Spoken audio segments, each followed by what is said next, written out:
Hey little ones, Lee here doing a movie review for Scott Pilgrim vs. the World. This is a movie going in, it could have gone either way for me. I love Hot Fuzz, I love Shaun of the Dead. People who made that movie made this movie, but admittedly I'm not a Mike Cera fan. Anyone who's seen some of my past reviews knows I don't really care for the average and goofy style heroes that's so popular now. So really this movie could have gone either way for me. I'm very pleased to say 2010 has its definitive comedy. This movie is brilliant. I enjoyed every second of this movie.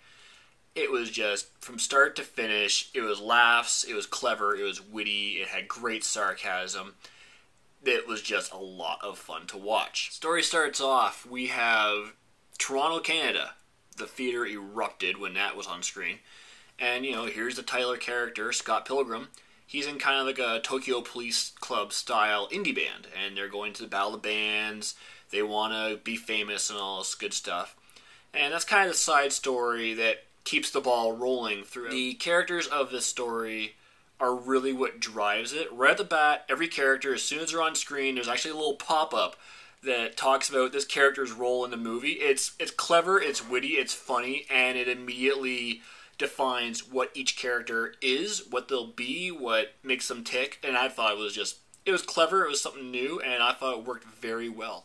Like I said, not usually a Mike Cera fan, and I think he was one of the older people who were in the main leads. Like, there was a lot of obviously older actors in the movie, but I mean, this was mostly a young cast, and that's not a bad thing by any stretch. This was actually probably one of the best screen presences and multiple performances I have seen probably all year. Every single one of these people nailed their role, and it was just terrific, as every role had some kind of pop culture commonality. The talented musician, the person who works everywhere, the bitter old girlfriend, the nosy sister, the stereotypical gay guy. Everything in pop culture today was represented in this movie, and it was done incredibly well. Every character stood out, but none of them really stole the scene, except for the main character, the main love interest, Ramona, but I mean, she was supposed to steal the scene. She was kind of foxy. The music in this movie was great. For a movie that was very heavily pushed on through the story by the music, it had to have good music backing it up. And I honestly believe that this was a band who could be in the current Toronto indie scene. Whoever made the original music for this movie definitely did their homework on the Toronto indie scene. So hey, props for that. The story itself is, anyone who's seen the trailers will know, it's not so much the boy meets girl, boy tries to win girl. It's boy meets girl, boy wins girl a little too easily, but the story had to keep rolling.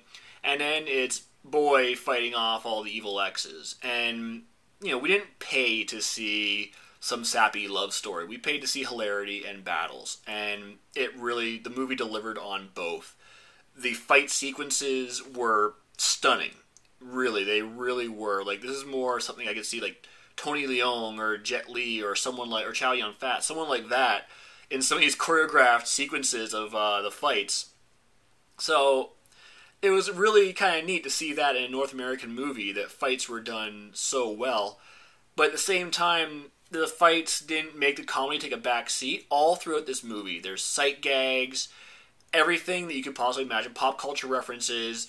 The entire movie is lighthearted. So even if there's this humongous battle sequence going on, you're still laughing, because the delivery of the jokes in this movie is just absolutely terrific. I don't think 5 minutes passed in this movie that I wasn't laughing about something. I was quite impressed because, well, I'm a bit of a cynical bastard. So to make me laugh that much, hey, power to them for that.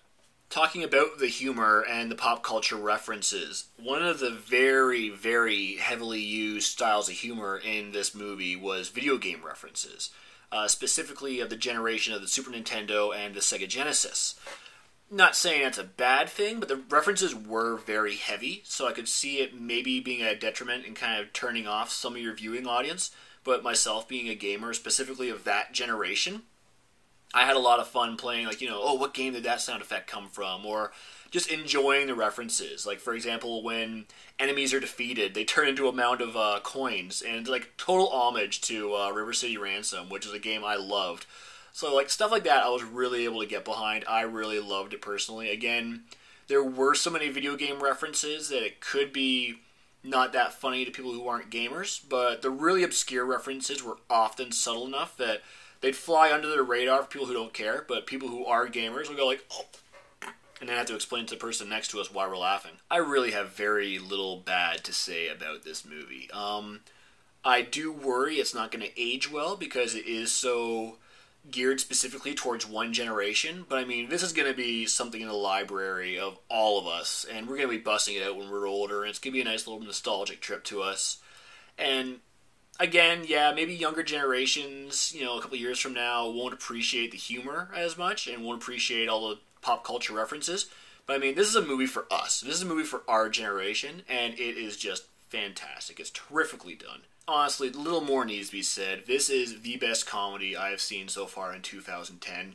You need to see this. Whether you're a gamer or a music fan or a comic book fan or not, whatever. If you like to laugh, seriously, go see this movie. You will not feel like you're wasting your money.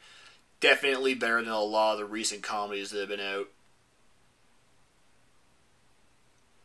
So yeah, that's my feelings on Scott Pilgrim vs. the World. It is terrific. I can't wait for it to come on Blu-ray. It'll definitely be in my library. The full written review is on liveandlimbo.com, and coming up tomorrow, The Expendables. See you then.